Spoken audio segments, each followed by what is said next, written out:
Beleza, gente? Vamos lá. Eu mandei para vocês aí. Estão me ouvindo aí? Sim, professor. Ah. Então, eu mandei para vocês mais cedo esse material aí, extraído aí de uma revista. É uma perspectiva assim, um pouco mais tradicional, né, em relação à análise do Antigo Testamento, até para a gente poder trabalhar a partir de outras perspectivas, né? Semana passada eu mandei uns vídeos, né, para vocês também. E aí eu queria falar de 1º e 2º Samuel a partir desse material, né, para a gente ter um conteúdo, né, ligado a esse texto, um pouco mais conservador. Né? Um material que você pode, né, ficar, no final ele até traz lá a sugestão de bibliografia, nada muito diferente do que você já não aprendeu na EBD, né, não aprendeu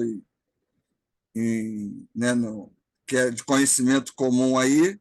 Então a gente vai trabalhar ele só para poder ter uma ideia. E depois a gente vai ver o material, uma perspectiva mais crítica em relação a esses textos. E aí eu vou mandar tanto um vídeo quanto material e a gente comenta, porque esses chamados livros históricos, né, na perspectiva mais tradicional, eles relatariam os eventos como realmente teriam acontecido. Mas, né, existem outras perspectivas, e aí eu vou apresentar para vocês depois. Então, esse material é só para ratificar, basicamente, o que vocês já sabem também. E também serve material de consulta, né? De repente alguém precisar de material de consulta aí já tem esse material aí, certo? Então, eu vou lendo aqui, a gente vai trabalhando, vai conversando aí. Qualquer dúvida, aí vocês me falam, né?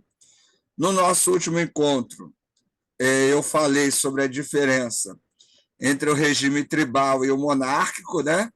E aí a gente fez aí uma comparação entre o texto de Juízes e Reis, que Reis seria aí o relato, né, da monarquia. Começa a monarquia nos livros de Samuel. Juízes seria um regime de político, né, tribal, né, uma coisa mais comunitária. E essa mudança de regime é uma mudança que acaba aí, né, alterando, né, uma série de questões, inclusive teológicas, porque é,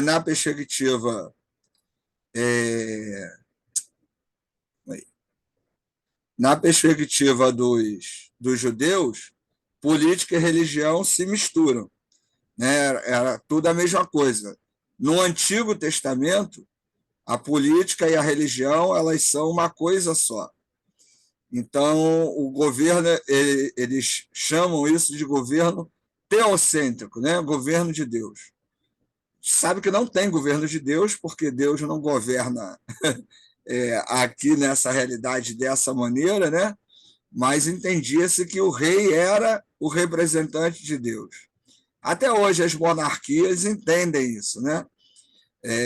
Isso é uma forma de manipular e alienar as pessoas, obviamente, ao dizer que um governante é escolhido por Deus. Isso aqui no Brasil, inclusive, acontece. A gente teve isso com o governo Bolsonaro, com o governo Lula, a mesma coisa. Né? Eu lembro que no primeiro governo Lula tinha gente que se matava por, né? Rasgava a camisa, o cara parecia um astro do rock, né? Que o pessoal dizia que era a salvação do Brasil, e muita gente, né, dizia que era escolhido por Deus. Isso aconteceu com o Bolsonaro. Se você for em alguns regimes, né, fora do Brasil, isso também acontece, né? As pessoas geralmente atribuem a líderes políticos o papel de uma semidivindade. No Egito não era diferente. Então, isso é comum, inclusive na Bíblia. E 1º e 2º Samuel são textos que vão tratar um pouco desse processo. Né? É Deus que escolhe o rei, né? O rei é, né, ungido do Senhor. Inclusive, a figura de ungido no Antigo Testamento é o rei. Né? A gente já conversou isso, né, em outras matérias. mas no Antigo Testamento, duas figuras eram ungidas: o rei e o sacerdote. O termo ungido em hebraico é Meshiá, que em grego é Christos. Então, quando você fala que Jesus é o Cristo, você está dizendo que Jesus é o ungido, né? Cristo não é o sobrenome de Jesus, mas um título, um adjetivo dado a Jesus.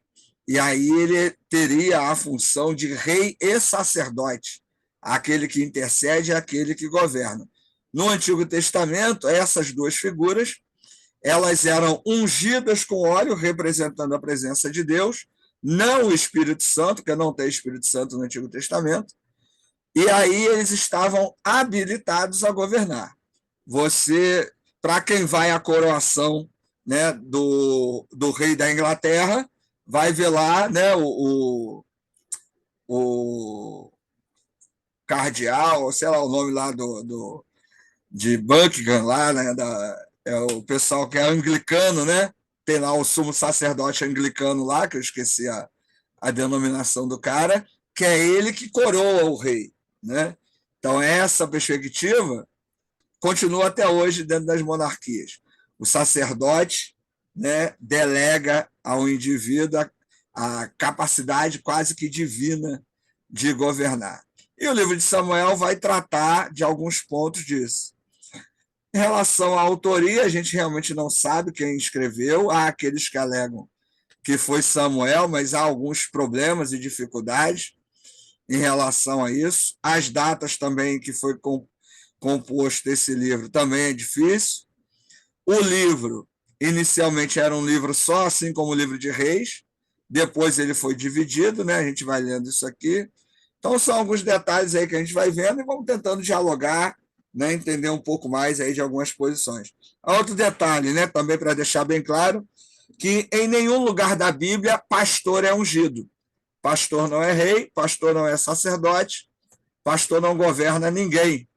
Pastor na Bíblia, inclusive, não é cargo, é um dom. Né? Um dom, pastor é aquele que cuida do outro. Então pode ser homem ou mulher no Novo Testamento. No Antigo Testamento, a figura de pastor como líder religioso não existe. No Antigo Testamento, pastor era a classe marginalizada. Era o cara que ficava lá no rebanho, passava necessidade, era o pobre. Tanto que Davi, que deveria ser uma espécie de filho bastardo, né? Porque quando Samuel vai lá, né, para escolher o rei, Davi está com o rebanho. Esqueci o nome do pai do Davi lá. O cara chama os filhos dele, mas Davi fica largado lá. Quem? Jessé. Jessé. Aí chama ele, Jessé vai lá, chama os filhos, e Davi está largado, está esquecido. Então ele era um pária, né?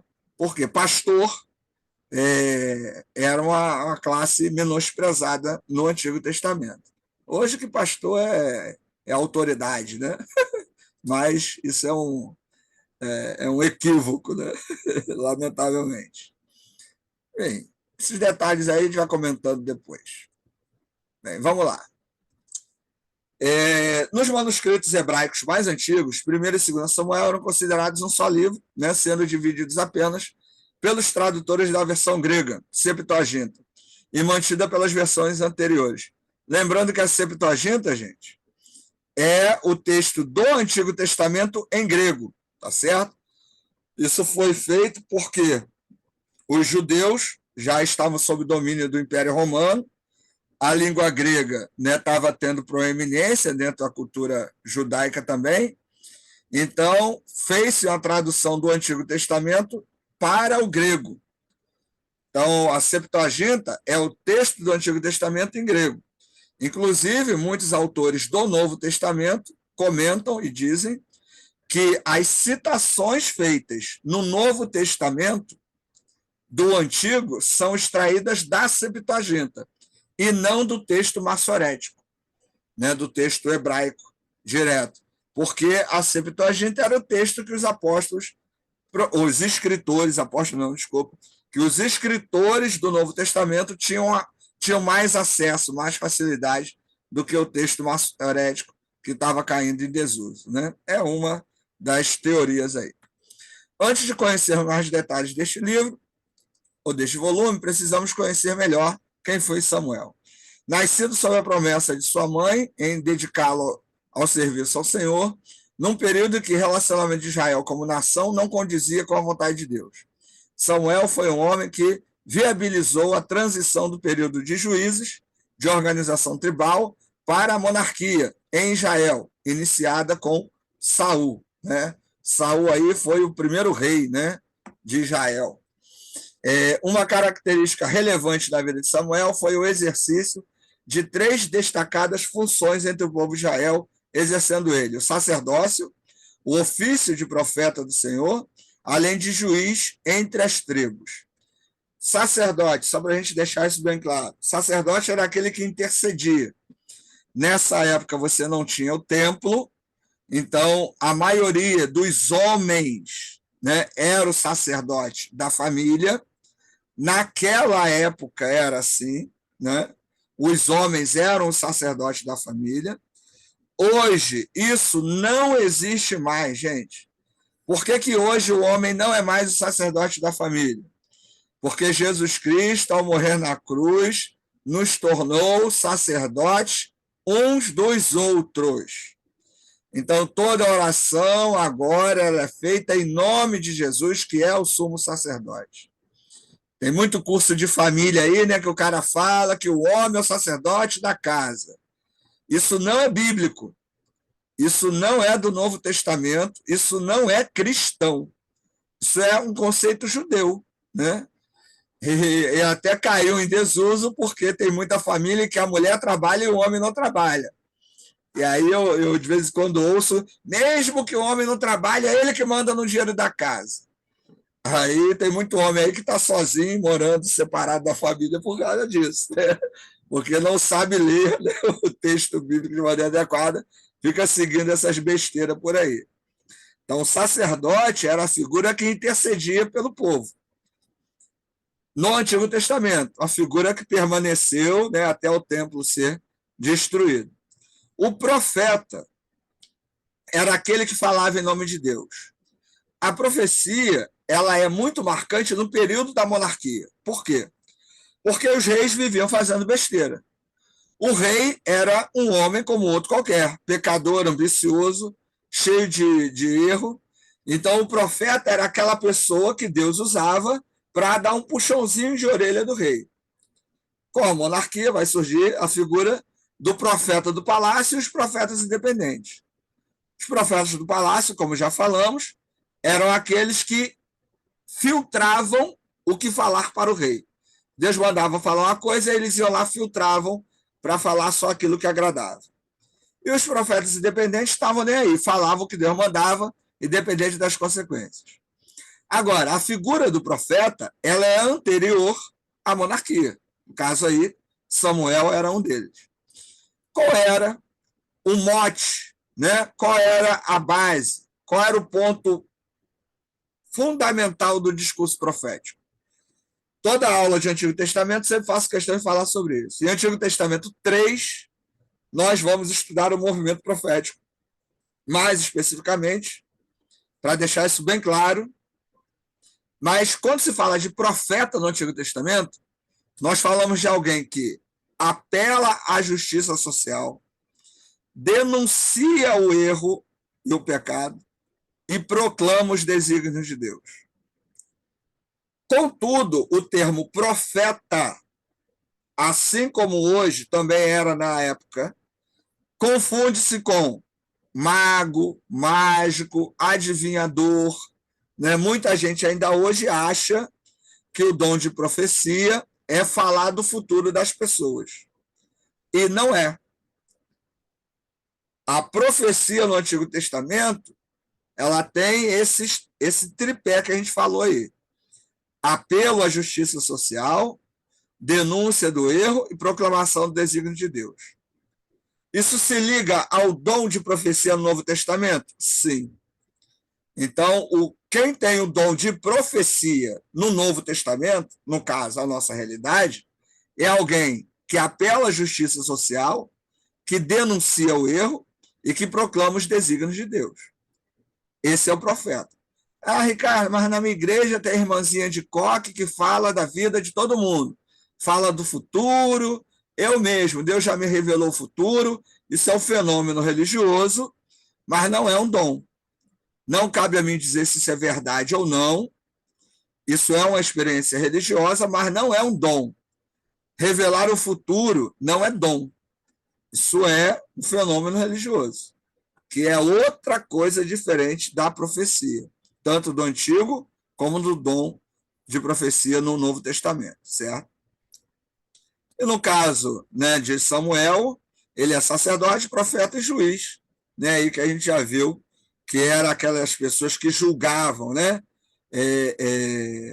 Aí entendia-se que pessoas dirigidas por Deus, mas vimos, por exemplo, no caso de Sansão, né, que o orgulho, a vaidade tomou conta dele, ele fez um monte de besteira, e no final ele se arrepende, mata as pessoas, né? Volta, novamente esse discurso de violência do Antigo Testamento que já discutimos, né? Mas é um sinal, uma demonstração de que os juízes não eram necessariamente deuses, né? Ou semideuses. Eram homens e mulheres que escolhiam ou não obedecer a Deus, como qualquer um de nós. Então, nenhum governante, né, nenhum profeta, nenhum sacerdote, nenhum líder religioso é realmente uma semidivindade. Então, são pessoas comuns que precisam estar vigiando para não cometer erros como qualquer um de nós. Vamos lá. Outro aspecto notório de Samuel foi a sua participação na coroação do primeiro rei de Israel e a unção de Davi como segundo, como rei segundo a vontade de Deus. Há controvérsias, mas vamos deixar isso para lá. Primeiro e segundo Samuel. Entendendo um pouco da pessoa e ministério de Samuel em Israel, é possível, né, a continuação do entendimento dessa porção da Bíblia. O título Samuel, usado em português, é uma tradução do hebraico Shemuel, para o que hoje conhecemos como 1 e 2 Samuel, e compõe o que a tradução grega da Septuaginta define como o livro dos reinos, que inclui tanto Samuel como 1 e 2 Reis. O período provável da escrita dos livros está dentro da monarquia dividida, isto é, depois que o reino de Israel foi dividido entre norte e sul, e antes da invasão dos assírios no reino do norte. Sendo assim, a data da escrita do livro de Samuel está entre 931 a.C., quando Salomão, filho de Davi, morreu, e 722 a.C., quando o reino do norte foi invadido pelos assírios. E aí vem algumas referências. Lembrando que essas datas, né, são especulativas. A gente não tem realmente uma data exata para isso, né? Apesar da tradição talmúdica, Talmud, né, tem até aqui uma observação, ó, livro sagrado para os judeus, que contém relatos importantes da tradição rabínica, dos mestres da lei e do povo judeu, né? O Talmud, tem a Mishnah, tem a Halaká, tem o Midrash, né? São conjuntos de textos fora a Bíblia, fora o Antigo Testamento, que para o judeu a Bíblia judaica, né, é o Antigo Testamento, mas esses são textos de relevância doutrinária, filosófica e teológica para os judeus, né?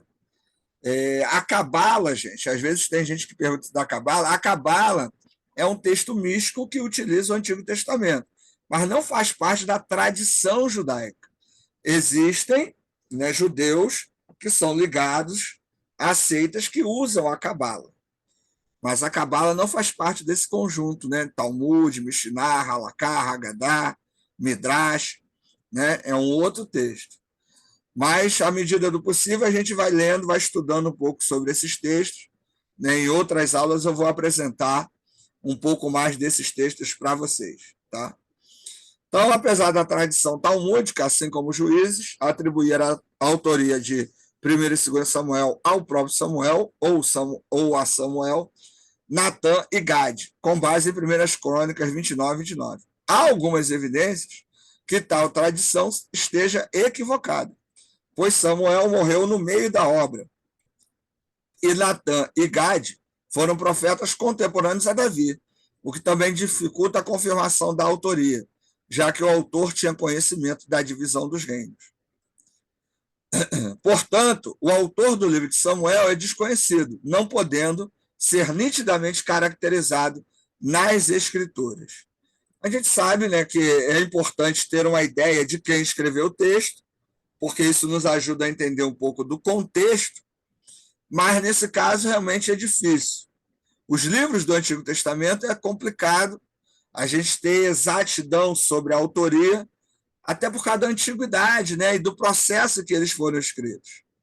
É claro que, numa perspectiva mais conservadora, né, vai se atribuir o livro ao título, né, que é dado lá em cima, o autor ao título. Né? Mas, assim, é bom a gente tomar certo cuidado com isso, que é igual o Pentateuco, como já estudamos. Né? Muita gente atribui a Moisés, só que é complicado, porque Moisés ele não está vivo durante boa parte de produção do texto, e o texto tem uma série de elementos que realmente ficaria muito difícil Moisés sozinho ter escrito isso. Né? A gente já viu as teorias, né? Já visto, eloísta, deuteronomista, sacerdotal, e é muito, muito mais óbvio que esse livro seja um compêndio de várias tradições escritas durante o cativeiro babilônico do que uma pessoa só ter escrito, até por causa das repetições, contrariedades e aí por diante. Mas é sempre bom a gente, né, estudar com cuidado essa questão da autoria para a gente entender o contexto que o texto é produzido. Olá, como o período descrito pelo livro de Samuel retrata a transição entre juízes e a monarquia, a mensagem central do livro não poderia fugir da relação com o estabelecimento do reino em Israel. Sendo assim, podemos resumir que Deus queria que Israel entendesse que a instituição e manutenção do reino almejado por Israel dependia de um rei que temesse ao Senhor, guardando os itens da aliança. Pela mensagem central, fica mais fácil perceber que o propósito de Deus com o livro é ensinar a Israel as consequências da obediência e desobediência à aliança, renovada antes da entrada na terra prometida deuteronômica, da monarquia e de todo o povo. Uma coisa interessante é que esse discurso, né, de que se eu obedecer a Deus, eu terei sucesso, é algo que reverbera até hoje. Né? Você, não só na teologia da prosperidade, né, que é a besteira maior que temos hoje, mas esse discurso de que a obediência a Deus leva ao sucesso não é novidade. E textos como esse, né, lidos de maneira superficial, acabam sendo usados para poder dar esse tipo de comprovação. Uma coisa que é interessante que textos como os de Samuel e de tantos outros, né, que tratam da obediência em relação a uma vida boa, não tem a ver com a ideia de obedecer é dar dinheiro, né? Obedecer é dar riquezas. Obedecer é seguir valores. Esse é um detalhe que eu gostaria que você lembrasse. Porque no livro de Samuel não há a ideia do seguinte: obedecer a Deus é pegar o dinheiro, pegar o fruto da lavoura, do campo, né, do meu trabalho e dar para o rei, e dar para o templo, né, e dar para o sacerdote. Não é isso. A obediência é obedecer ao que foi feito na aliança, aos valores dos 10 mandamentos. Não matar, não roubar, não mentir, não adulterar, não enganar.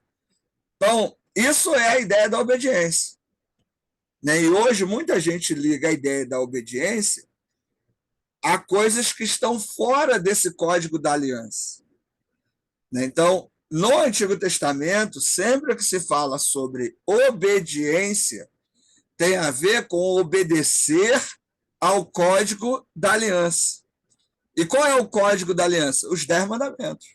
Não matar, não roubar, não mentir, não adulterar, não dizer falso testemunho, não cobiçar coisa do próximo. Essa é a obediência que Deus quer. Então, isso é um detalhe que eu acho que vale a pena lembrar, né? Sempre que a gente ouve aí discursos, obedeça o que Deus está falando, faça um propósito, faça não sei o quê. Se eu não estiver ligado a não matar, não roubar, não mentir, não adulterar, não cobiçar, né? Não dizer falso testemunho, não adorar outros deuses, não estiver ligado a isso, a pessoa está querendo te enganar. Então, é bom estar atento a essa questão, certo? Pergunta, gente? Alguém quer falar alguma coisa? Tranquilo até aqui?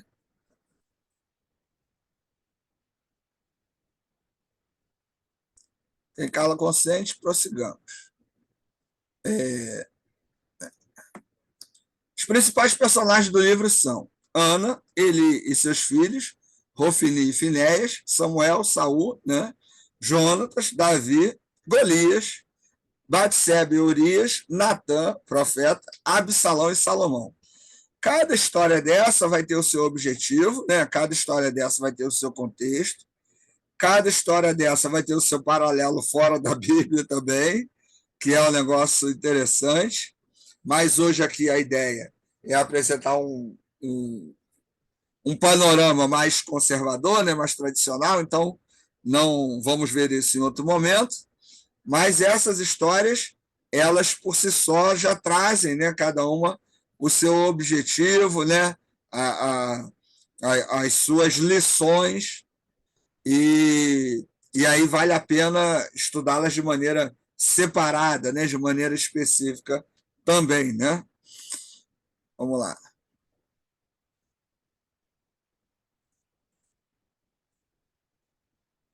Subir aqui.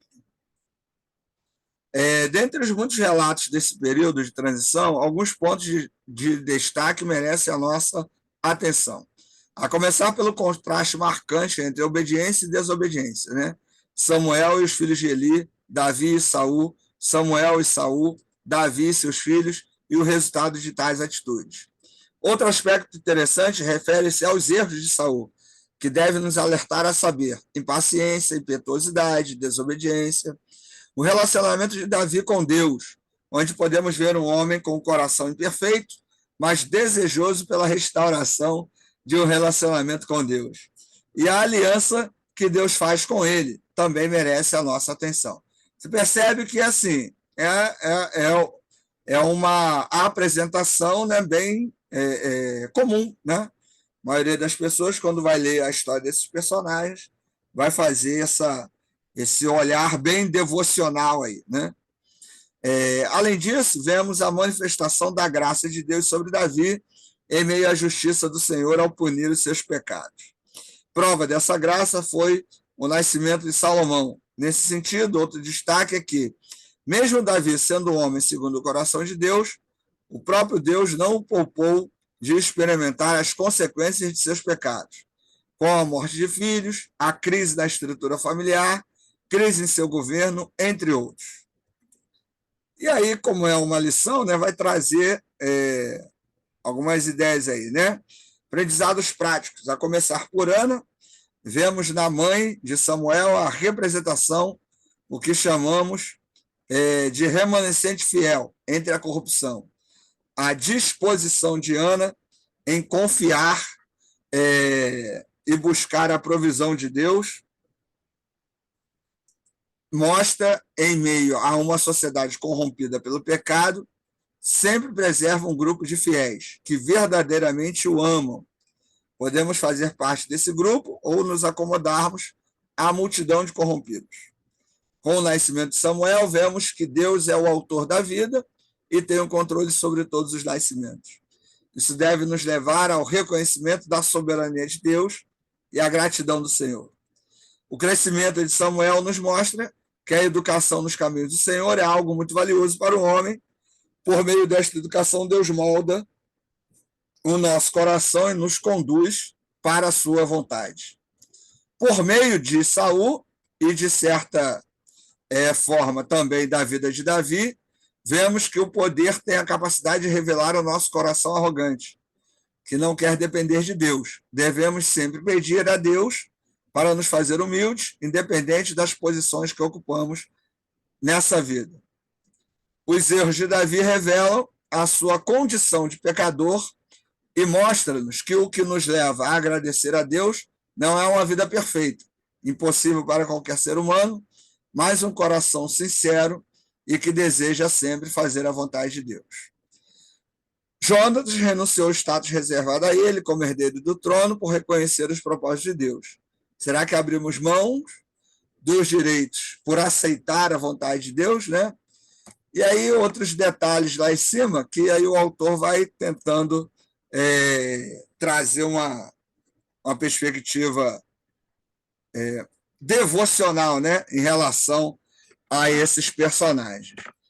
Bem, esse relato que a gente viu aí é um relato assim, conservador, né, bem tradicional, não diferente do que vocês já viram e ouviram por aí, mas só para mostrar para vocês que assim, esse tipo de leitura geralmente vai levar a essas questões, né, que a gente viu no final, né? A uma leitura mais devocional, mais prática, tentar tirar, né, algum tipo de lição desses personagens. Então é isso, né? Hoje eu queria mostrar isso aí para vocês, né? Trazer aí então uma perspectiva mais conservadora, até para amenizar um pouco, né, os outros conteúdos que a gente sempre está batendo nos textos, mas ver que você pode também trabalhar dessa maneira aí. Não seria a minha indicação, mas, né, cada um com o seu cada um, é um tipo de material que você pode usar, entendeu? Alguém quer fazer alguma pergunta? Quer falar alguma coisa aí? É o professor Ricardo mesmo que tá aí, não? Né? Aí, Francisco, tem salvação para ele também, ó. Vai, viu aí, ó. Rapaz, eu Viu, sei Francisco? mentir, rapaz. Eu minto muito bem, cara. Sou pastor, pô. Tá glorificado. E aí, viu? Aí, Edmar. É, Edmar tá aí. É a hora. me Rapaz, cutuca não, que eu tô tranquilo. Hein? Na outra aula eu bati, tô tranquilo. Agora eu tô tranquilo. O meu cadernal. Você mesmo? Muito Mas bom. é isso, assim, a ideia assim, é tentar mostrar todos os lados, né? Para a gente ver Claro. como é que cada perspectiva trabalha. E que, assim, realmente tem diferença, dependendo da perspectiva que você escolha, a aplicação, né, a interpretação, a maneira de apresentar o texto, isso com certeza vai ter diferença. E é algo que a gente precisa perceber isso, né? Então a ideia é essa, né? Esse é um texto que vocês podem usar na igreja que não vai ter problema, entendeu? Esse é o material que eu estou indicando que vocês podem usar, que ninguém vai bater em vocês, né? Outros, né, há controvérsia. Esse aí é tranquilo, vocês não vão ter problema nenhum. Pode até pregar usando isso aí.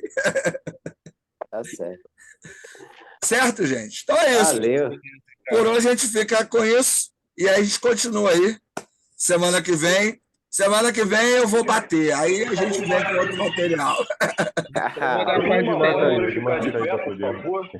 É o quê? Aplaudindo o Senhor nesse momento. E aplaudindo o Senhor. Aplaudindo o Senhor nesse momento. Um milagre acabou de acontecer. Engraçadinho. Então, É para você não perder a fé, Cristiano. Agradeço a contribuição do irmão Ricardo, por favor. Cristiano quase largou o seminário na outra aula, agora ele vai voltar a afirmar, ver que tem esperança, entendeu? Se converteu novamente. Converteu novamente. Você vê que não foi nem nada armado, que eu mandei esse material, acho que eu mandei de manhã, então a aula já estava toda esquematizada, não é nada pessoal. É de Deus, Ricardo. É de Deus, Deus já revelou de manhã, irmão. Glória a Deus. Aleluia. Valeu, galera. Valeu, Valeu. Ricardo. Valeu, gente. Boa noite aí. Valeu. Tchau, tchau. Semana que vem devolve o Ricardo aí, valeu? Boa noite, O Dimar vai estar aí. Valeu.